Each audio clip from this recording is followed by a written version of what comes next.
আশা করছি সবাই ভালো আছো। আমরা 3.2 স্টার্ট করেছিলাম। 3.2 এর 4টা প্রবলেম আমি তোমাদেরকে দেখিয়েছিলাম। এ বি এর সমদ্বিখণ্ডন বিন্দুদ্বয় নির্ণয় করো, এই পর্যন্ত আমাদের শেষ হয়ে গিয়েছিল। এখন আমরা 5 নাম্বার থেকে স্টার্ট করব।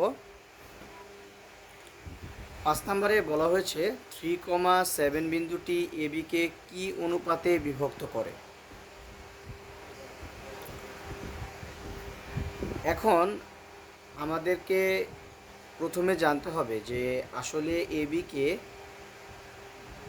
3,7 এটা কি বহির্বিভক্ত করে নাকি অন্তর্বিভক্ত করে। তার মানে প্রথমে আমাদের কাজ হচ্ছে একটা রাফ চিত্র আঁকা। তাহলে আমরা একটা চতুর্ভাগ নিব,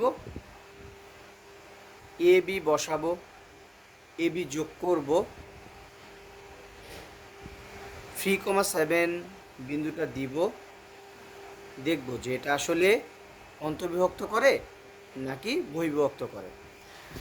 এর আগে তোমরা অন্তর্বিভক্ত আর বহির্বিভক্ত সম্পর্কে ক্লিয়ার একটা ধারণা পেয়েছো। অন্তর্বিভক্তকরণ বলতে আমরা বুঝি এবি যে রেখাটা আছে তার অন্তর্গত যে কোনো একটা পয়েন্ট, আর বহির্বিভক্ত বলতে এবি এর লেফট সাইডে অথবা রাইট সাইডে দুইটা যে কোনো একটা জায়গায় থাকবে বিন্দুটা। এ বিন্দু -3,4 এবং বি বিন্দু 7,9,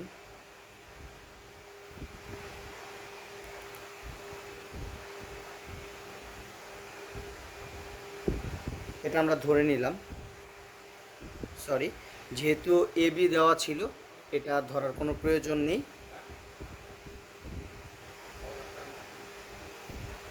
ধরি পি বিন্দু 3,7, কারণ আমাদেরকে বলেছিল যে 3,7 এ বিকে কি অনুপাতে বিভক্ত করে। এখন এখানে কিন্তু বলে দেয় নাই যে এটা অন্তর্বিভক্ত নাকি বহির্বিভক্ত। তাহলে আমি তোমাদেরকে প্রথমেই বলেছি আগে একটা রাফ চিত্র আঁকতে হবে যে এটা আসলে অন্তর্বিভক্ত নাকি বহির্বিভক্ত।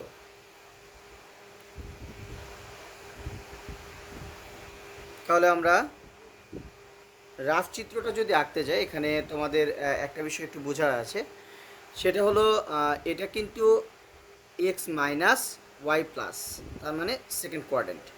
এটা এক্স প্লাস ওয়াই প্লাস, তার মানে ফার্স্ট কোয়াড্রেন্ট। তার মানে আমাদের প্রায়োরিটি পাচ্ছে ফার্স্ট আর সেকেন্ড। আর 3,7 এটাও ফার্স্ট কোয়াড্রেন্টে, তার মানে হলো আমাদের ফার্স্ট সেকেন্ডকে হাইলাইট করলেই হচ্ছে। তাই আমি এভাবে নিলাম। নিচের অংশটা আর বড় করিনি কারণ আমাদের প্রয়োজন নেই। এখানে 0 দিয়ে রাখলাম। -3, 4, 7, 9, 3, 7, তাহলে এক্স এর মান -3, 7 আর 3, তাহলে -3 আমি এখানে নিয়ে নিলাম। -3, 3,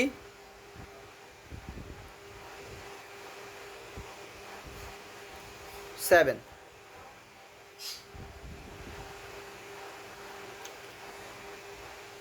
এবার ওয়াইয়ের 4, 9, 7, ওয়াইয়ের 4, 9, 7, তাহলে 4 নিলাম আগে, এটাকে 4 ধরলাম,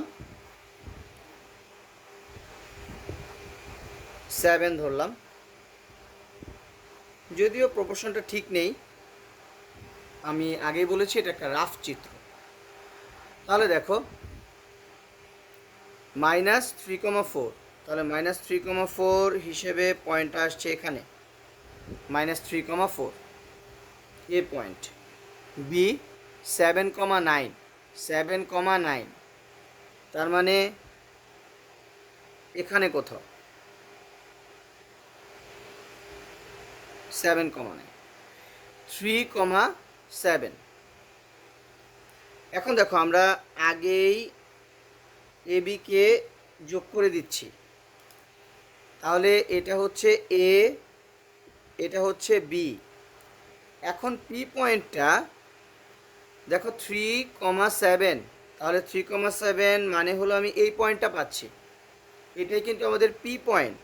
তার মানে মোটামুটি একটা আইডিয়া পাচ্ছি আমরা যে এবিকে, যেহেতু এবি এর মধ্যবর্তী যে কোনো একটা জায়গায় পি আছে, তার মানে হলো পি বিন্দুটা এবিকে অন্তর্বিভক্ত করেছে। তার মানে তুমি রাফ চিত্র আঁকলে বুঝতে পারবে যে এটা আসলে বহির্বিভক্ত করেছে নাকি অন্তর্বিভক্ত করেছে। এটাই কিন্তু সবচাইতে ইম্পর্ট্যান্ট পার্ট, যে একটা পয়েন্ট একটা রেখাকে বহির্বিভক্ত করেছে নাকি অন্তর্বিভক্ত করেছে। তাহলে এবার আমি চিত্রটাকে সোজাভাবে এঁকে নিচ্ছি। এই হলো এ, এই হলো বি, আর এখানে কোথাও পি আছে, কারণ আমরা এটা আইডিয়া পেয়ে গিয়েছি। এবার দেখো এটা -3,4, পি এটা হলো 3,7, এটা হলো 7,9।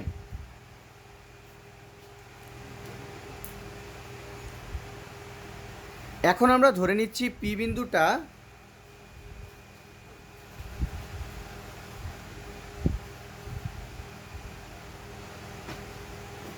এবিকে M1:M2 অনুপাতে অন্তর্বিভক্ত করে।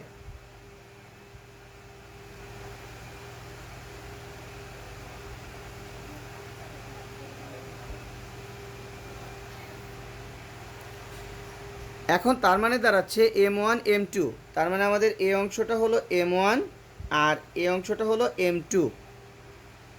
তাহলে দেখো আমরা যদি এটাকে x1 y1, এটাকে যদি x2 y2 বিবেচনা করি, তাহলে কিন্তু M1 M2 ধরে পি বিন্দুর একটা স্থানাঙ্ক পাওয়া যাবে। তাহলে আমরা প্রথমে পি বিন্দুর স্থানাঙ্ক বের করছি। অতএব পি এর স্থানাঙ্ক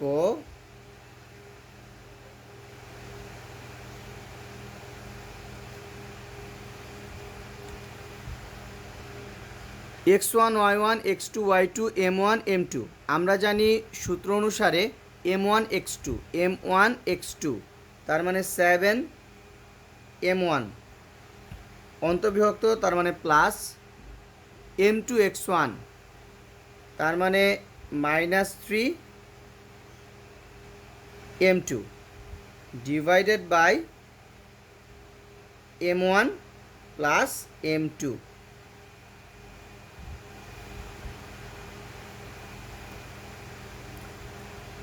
এবার m1 y2 plus m2 y1 divided by m1 plus m2। তাহলে পি বিন্দুর স্থানাঙ্ক আমরা কমপ্লিট করে ফেলেছি। 7m1 -3m2 divided by m1 plus m2, 9m1 plus 4m2 divided by m1 plus m2। প্রশ্ন মতে পি বিন্দুর স্থানাঙ্ক কিন্তু 3,7, লিখে দিচ্ছি। প্রশ্ন মতে যেহেতু পি 3,7, তাহলে কিন্তু আমরা লিখতে পারছি, যেহেতু এটাকে আমরা 3,7 সাথে তুলনা করতে পারছি, দেখো এখানে লিখে দিয়েছি 3,7, কারণ আমরা পি বিন্দুর স্থানাঙ্ক জানি, তাহলে দাঁড়াচ্ছে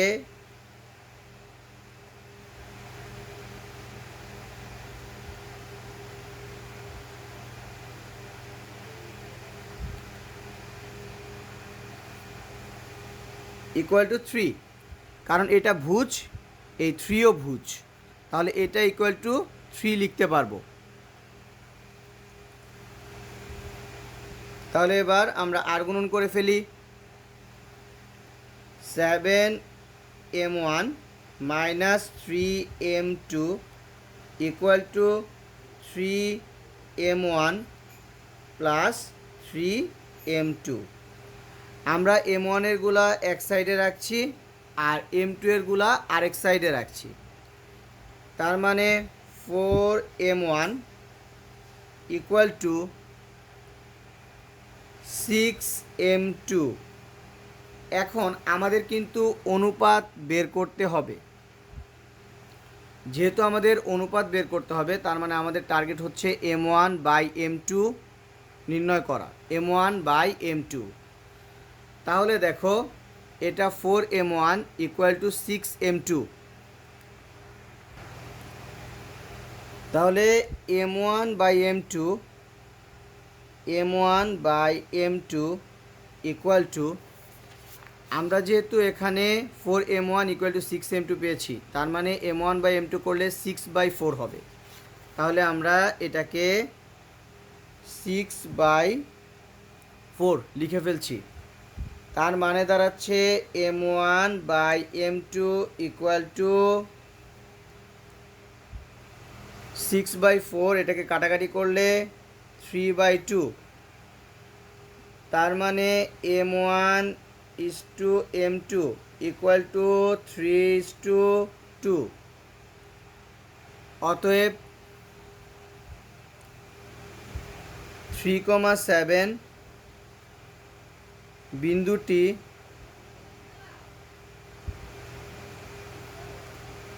AB-কে 3:2 অনুপাতে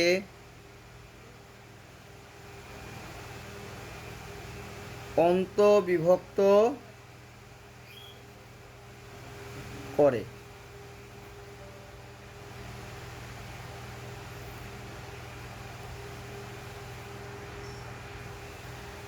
আরেকটা মজার বিষয় খেয়াল করো, আমি এটা বিকল্প হিসেবে লিখে দিচ্ছি, এটা শুধু জাস্ট ইনফরমেশন দেওয়ার জন্য। দেখো এখানে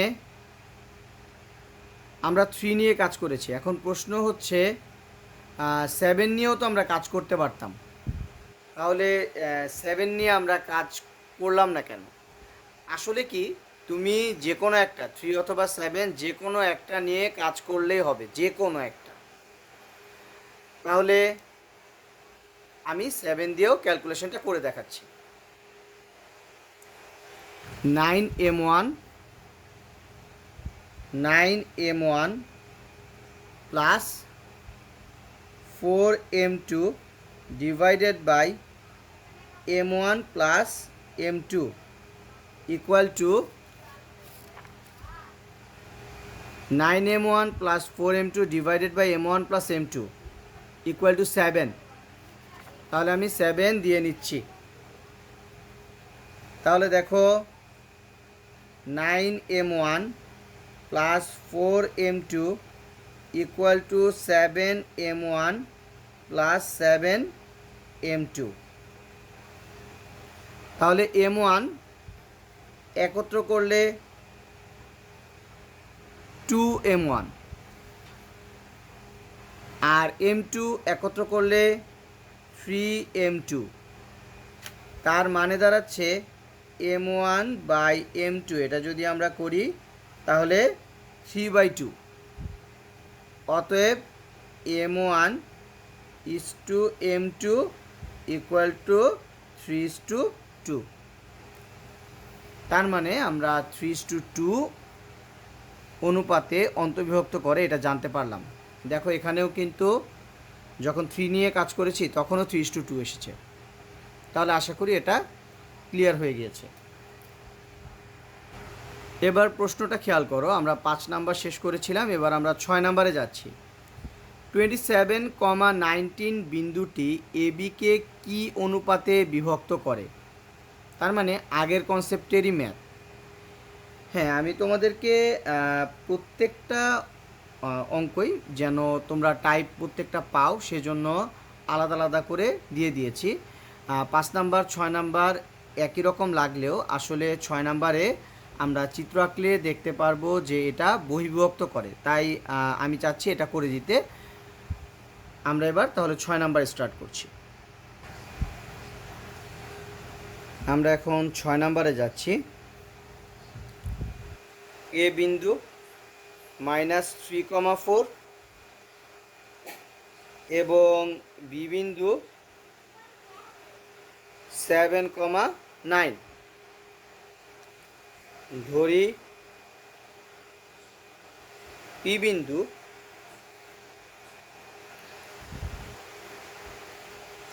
27,19। তাহলে 27,19 এটা পি বিন্দু হিসেবে ধরে নিয়েছি। আগের মতোই আমরা রাফ চিত্র এঁকে নেব। আমি চিত্রটা সরাসরি এঁকে তোমাদেরকে দেখিয়ে দিচ্ছি। দেখো, আগের মতোই first quadrant second quadrant priority পাচ্ছে, তার মানে ফার্স্ট কোয়াড্রেন্ট আর সেকেন্ড কোয়াড্রেন্টকে আমরা প্রায়োরিটি দিচ্ছি। -3, 7, 27, 7 এটা একটু দূরে যাবে, তার মানে হলো 27, 4, 9, 19, 4,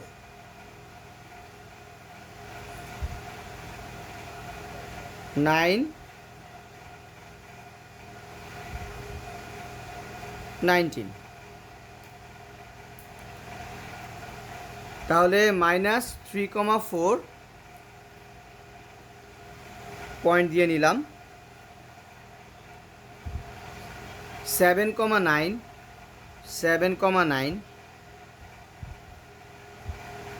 পয়েন্ট দিয়ে নিলাম, যোগ করলাম। দেখো, এখানে স্পষ্টভাবে এখন বোঝা যাচ্ছে যে যখন আমরা 27,19 নিব, 27,19 নিব, তখন এটা বাইরে অবস্থিত করবে, কারণ এটা এ এটা বি, মানে বাইরে অবস্থান করছে।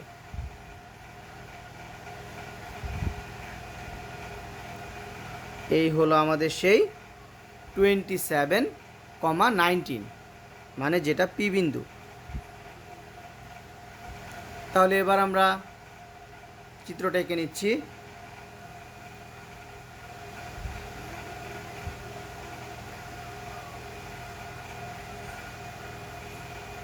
আমি এখানে সরাসরিভাবে আঁকলাম A B R P. A -3,4, B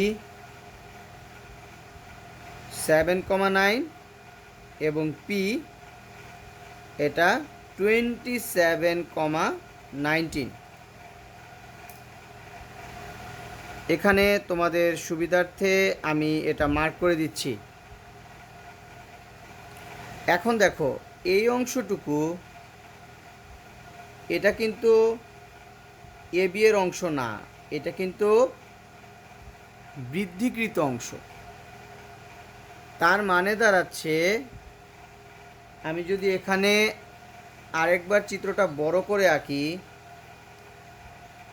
A B P, এই এ বি আর পি, এই যে পিটা কিন্তু বর্ধিত অংশ, এই যে বর্ধিত অংশ। তার মানে দাঁড়াচ্ছে -3,4, 7,9, 27,19। এখন দেখো, যেহেতু এটা লেফট সাইডে অবস্থান করছে পি বিন্দুটা, পি বিন্দুটা রাইট সাইডে যেহেতু অবস্থান করছে সেই হিসাবে আমাদের এ থেকে পি দূরত্বটা কিন্তু বেশি, আর বি থেকে পি দূরত্বটা কম। আর এটা বহির্বিভক্ত, এটা আমরা বুঝতেই পেরেছি। তার মানে আমাদের এখান থেকে এতটুকু M1, এখান থেকে এতটুকু অংশ M2, তাহলে M1 M2 এটা x1 y1 x2 y2। তাহলে আমরা প্রথমে লিখে নিব, ধরি 27,19 মানে পি বিন্দু, বিন্দুটি A B K M1 M2 অনুপাতে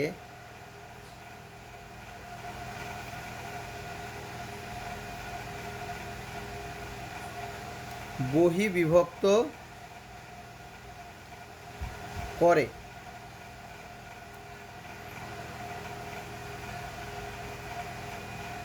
তাহলে পি বিন্দুর স্থানাঙ্কটা এবার আমরা বের করে নিচ্ছি। M1 x2 7 M1 মাইনাস, আমরা জানি বহির্বিভক্তর ক্ষেত্রে মাইনাস হয়, M2 x1 এখানেও কিন্তু একটা মাইনাস আছে, যেহেতু M2 আর x1 হলো -3, তাহলে মাইনাসে মাইনাসে plus 3M2 divided by M1 minus M2 minus M1 minus M2। কারণ আমরা জানি যখন আমরা বহির্বিভক্ত করব তখন কিন্তু মাইনাস হয়।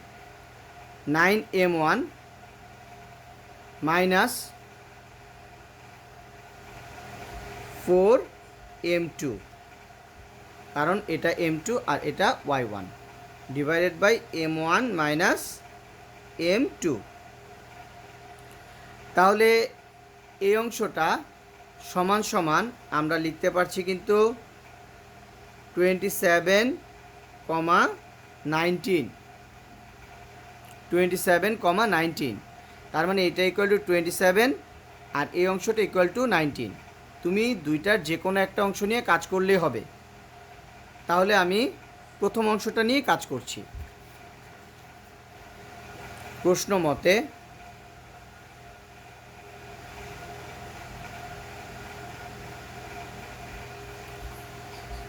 মতে আমাদের মানটা ছিল, দেখে নাও, 7M1 plus 3M2 divided by M1 minus M2। 7M1 plus 3M2 divided by M1 minus M2 equal to 27। তাহলে আমি আর গুণন করে ফেলছি, 7M1 plus 3M2 equal 27M1 minus 27M2। M1 এরগুলো আমরা একসাথে নিতে চাচ্ছি। তাহলে 7M1 minus 27M1 equal minus 27M2 minus 3M2। তাহলে এখানে দাঁড়াচ্ছে minus 20M1 equal minus 30M2।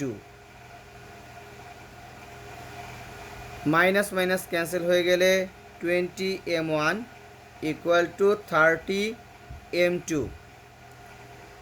M1 by M2 equal to 30 divided by 20। তাহলে M1 by M2 equal to 3/2। এখানে দেখো M1 by M2 equal to 30/20, M1 by M2 equal to 3/2। তার মানে দাঁড়াচ্ছে M1 is two M2 equal two 3:2। তার মানে P বিন্দু যেটা আর কি 27,19 বিন্দুটি এ বিকে 3:2 অনুপাতে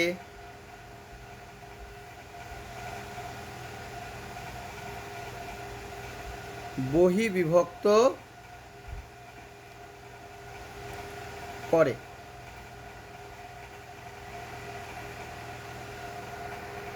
আশা করি এটা ক্লিয়ার হয়েছে।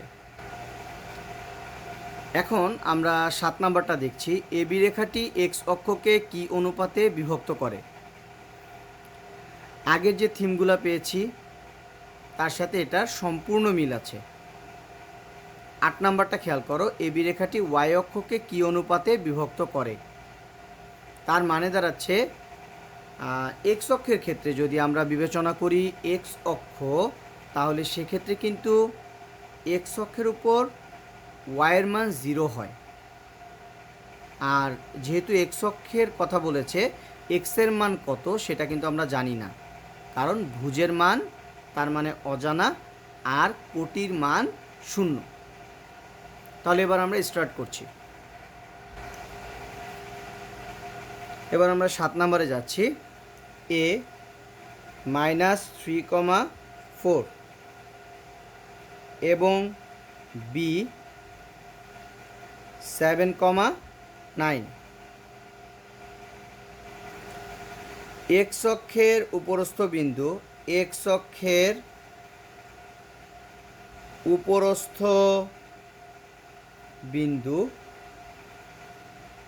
পি ধরে নিলাম, এটা x,0 এক্স অক্ষের উপর হওয়ার কারণে ওয়াইয়ের মানটা আমাদের জানা। এবার আমাদের প্রথম কাজ হচ্ছে রাফ চিত্র আঁকা।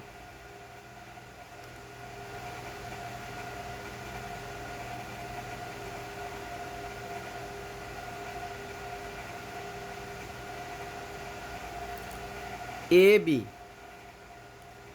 -3,4, তার মানে এই যে -3 7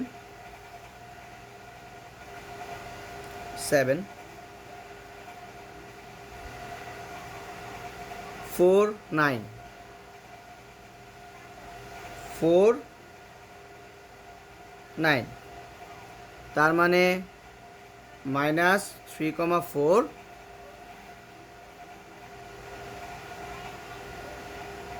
7,9। তাহলে এবার মনোযোগ দিয়ে খেয়াল করবে।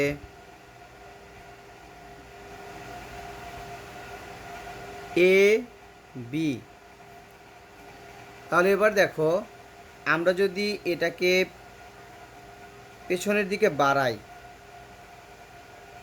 তাহলে কিন্তু এক্স অক্ষকে ছেদ করে। তার মানে দাঁড়াচ্ছে এ বি এক্স অক্ষকে বহির্বিভক্ত করেছে।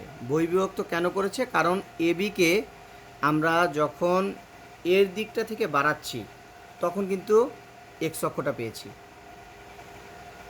তাহলে এটা হলো আমাদের সেই পি বিন্দু, যেটা হলো x,0। এবার আমি সোজা করে চিত্রটা এঁকে নিচ্ছি।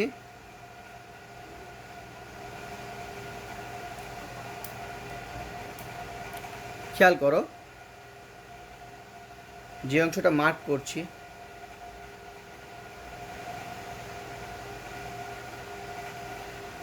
এই যে হলো পি x,0, এটা হলো এ -3,4 আর বি 7,9। তার মানে এবার আমরা বহির্বিভক্তর কনসেপ্টে যাচ্ছি। তাহলে এ থেকে পি, আর একটা হলো বি থেকে পি। এ থেকে পি এটা কিন্তু M1 আর এটা হচ্ছে M2। তাহলে দাঁড়াচ্ছে M1 M2 AB, তাহলে এটা হলো x1 y1, এটা হলো x2 y2। তাহলে আমাকে লিখে নিতে হচ্ছে, ধরি এবি রেখা এক্স অক্ষকে M1:M2 অনুপাতে বহির্বিভক্ত করে। ধরি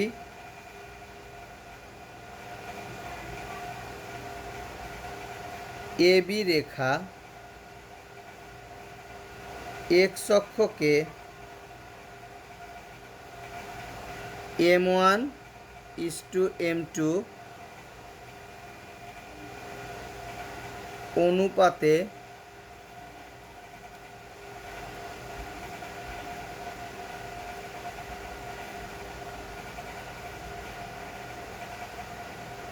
বহির্বিভক্ত করে। তাহলে পি বিন্দুর স্থানাঙ্ক এখন আমরা বের করে নিচ্ছি আগের মতোই, আগের concept same to same. M1 x2 7M1 বহির্বিভক্ত যেহেতু, মাইনাস M2 x1, তার মানে plus 3M2 divided by, subconscious মাইন্ডে প্লাস দিয়ে দিয়েছিলাম, M1 মাইনাস M2। তাহলে এখানে দাঁড়াচ্ছে, আবারও যদি সূত্রটা খেয়াল করি, M1 y2 minus M2 y1 divided by M1 minus M2, M1 y2, তার মানে 9M1 minus M2 y1, M2 y1 divided by M1 minus M2। তাহলে এবার খেয়াল করো, পি বিন্দুর স্থানাঙ্ক এটা কিন্তু x, 0। আচ্ছা, এখানে অবশ্যই খুব ইম্পর্টেন্ট এবং বোঝার একটা বিষয় রয়েছে, সেটা হচ্ছে আগে কিন্তু যে বিন্দু দেওয়া ছিল ভুজ কোটি দুইটাই জানা থাকতো, এখন এখানে কিন্তু কোটি জানা, ভুজ জানা না। তার মানে যেহেতু তোমাকে M1/M2 বের করতে হবে, সুতরাং তুমি এইটা ইকুয়াল টু এক্স দিয়ে কাজ করতে পারবা না, এইটা ইকুয়াল টু এক্স দিয়ে কাজ করতে পারবা না। তাহলে কি করা যাবে? আমাকে অবশ্যই জিরোর অংশটা নিয়ে কাজ করতে হচ্ছে। তাহলে 9M1 minus 4M2 divided by M1 minus M2 equal to 0 প্রশ্ন মতে।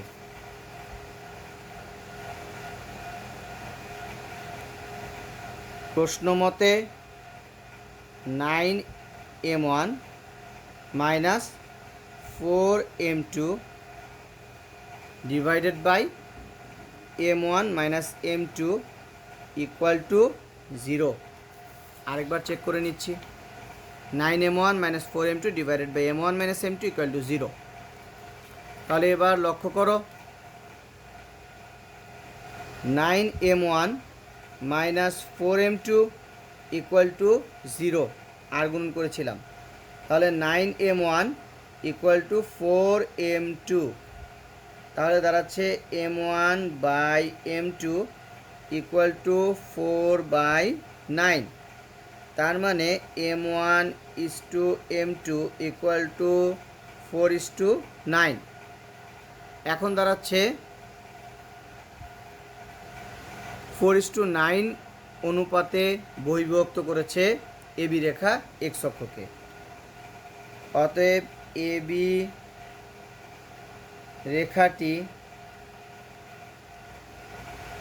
এক্স অক্ষকে 4:9 অনুপাতে বহির্বিভক্ত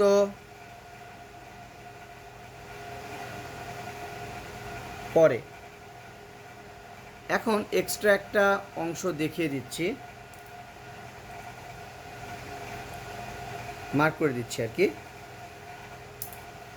এক্সট্রা অংশটা হচ্ছে অনেক সময় তোমাদেরকে বলতে পারে যে ভুজের মান কত বা ভুজ নির্ণয় করো। তাহলে দেখো আমাদের এক্স ইকুয়াল টু একটা মান ছিল, এক্স ইকুয়াল টু একটা মান ছিল, এক্স ইকুয়াল টু এই অংশটা। আবারও দেখে নাও, এক্স ইকুয়াল টু এই অংশটা, তার মানে 7m1 plus 3m2, 7m1 plus 3m2 divided by m1 plus m2 equal to x. এখানে আমি টপিকটা লিখে নিচ্ছি যে ভুজ নির্ণয়,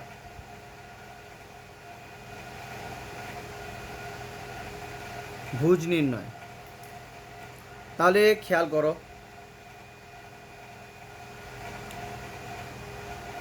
তোমার কাছে কিন্তু m1 m2-র মান নেই, তোমার কাছে আছে m1 বাই m2-র মান। এই বিষয়টা অবশ্যই খেয়াল রাখতে হবে। তোমার কাছে m1 বাই m2-র মান রয়েছে, m1 আর m2-র মান কিন্তু নেই।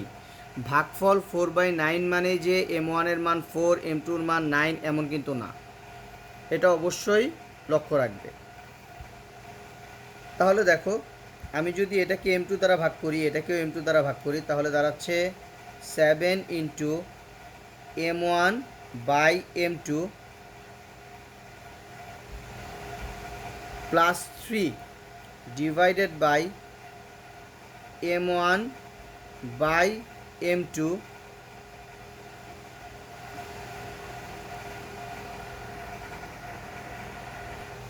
দেখো এই অঙ্কটায় ভুজ নির্ণয়,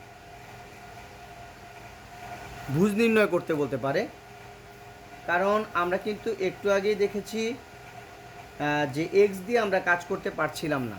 আমি এটা আবার একটু তোমাদেরকে দেখিয়ে দিচ্ছি। দেখো, আমি বলেছিলাম এক্স ইকুয়াল টু এই অংশটা নিয়ে কাজ করা যাবে না, কাজ করতে হবে 0 ইকুয়াল টু এই অংশটা নিয়ে। তার মানে দাঁড়াচ্ছে কি? তার মানে দাঁড়াচ্ছে হলো আমাদের ভুজটা কিন্তু জানা না। তাহলে এখন আমরা ভুজ নির্ণয় করব। তাহলে সেটার ক্ষেত্রে আমি আগে লিখে নিচ্ছি x equal to 7m1 plus 3m2 divided by m1 minus m2। তাহলে যে জিনিসটা তোমার অবশ্যই লক্ষ্য রাখতে হবে সেটা হলো তোমার কাছে কিন্তু m1 বাই m2-র মান দেওয়া আছে। m1 এখানে খেয়াল করো, m1 বাই m2 4/9 মানে কিন্তু m1-এর মান 4, m2-র মান 9 এরকম না। 4/9 ছাড়াও কিন্তু অন্য মান দিয়ে কাটাকাটি করার মাধ্যমেও 4/9 বানানো যায়। তার মানে m1 বাই m2 4/9 এই মানটা আমাদের জানা। আবারও বলে দিচ্ছি m1 4, m2 9 এরকম কিন্তু নয়। তাহলে এবার আমরা অঙ্কে যাচ্ছি। তোমার জানা আছে m1 বাই m2, তার মানে এটাকে m2 দ্বারা ভাগ করতে হবে। 7 m1 বাই m2 প্লাস 3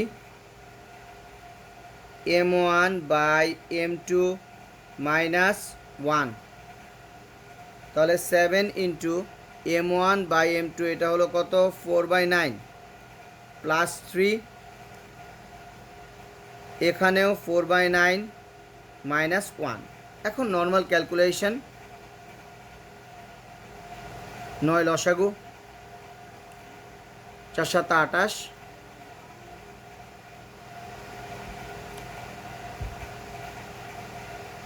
27, 9, এটা 4 মাইনাস 9। তাহলে একবারে আমরা ক্যালকুলেশনটা লিখে ফেলছি। তাহলে ক্যালকুলেশন করলে আসবে -11। অতএব ভুজের স্থানাঙ্ক মানে স্থানাঙ্কের যে ভুজ, ভুজ সমান সমান -11। অতএব বিন্দুটা কত? তাহলে বিন্দুটা হলো -11,0। এক্স অক্ষের উপরস্থ বিন্দু, এক্স অক্ষের উপরস্থ বিন্দু আমি লিখে দিচ্ছি। অতএব এক্স অক্ষের বিন্দুর স্থানাঙ্ক, বিন্দুর স্থানাঙ্ক -11,0। তাহলে আশা করি এটা ক্লিয়ার হয়ে গিয়েছে। এবার 8 নম্বর প্রশ্নটা খেয়াল করো। এবি রেখাটি ওয়াই অক্ষকে কি অনুপাতে বিভক্ত করে? এবি রেখাটি ওয়াই অক্ষকে কি অনুপাতে বিভক্ত করে? তাহলে এবার চিত্রটা খেয়াল করো। এবি রেখা, ওয়াই অক্ষ, বোঝা যাচ্ছে যে এবি রেখার মধ্যবর্তী যে কোনো একটা জায়গায় পয়েন্টটা আছে, তার মানে পি পয়েন্টটা তখন এখানে হবে। তাহলে পি পয়েন্টটা যদি এখানে হয় তখন কিন্তু এটা অন্তর্বিভক্ত, তার মানে এতটুকু হলো M1, এখান থেকে এতটুকু M1 এবং এখান থেকে এতটুকু M2। এ বিন্দু বি বিন্দু আগের মতোই থাকবে। আর ওয়াই অক্ষের ক্ষেত্রে কিন্তু ভুজ জানা থাকবে, মানে হলো 0,y হবে। তাহলে এটা তোমাদের কাজ রইল, এবি রেখাটি ওয়াই অক্ষকে কি অনুপাতে বিভক্ত করে?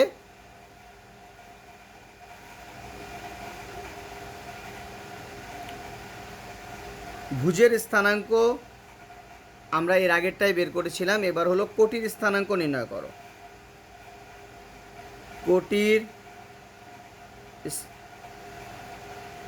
কোটির মান কত দেই? কোটির মান কত? আর এখানে হলো ভুজ কত? তাহলে 8 নম্বর প্রশ্নটা তোমরা নিজেরা করবে, এটা তোমাদের কাজ রইল। আশা করি এই অংশটুকু মানে 1 থেকে 8 পর্যন্ত ক্লিয়ারলি বুঝতে পেরেছ। যদি কোনো সমস্যা থাকে তাহলে তা গ্রুপে বলবে, আমি ইনশাল্লাহ সলভ করিয়ে দেব। আর 3.1-এর যে সমস্যা বলেছ সেটাও সলভ করানো হবে। সবাই ভালো থাকবে।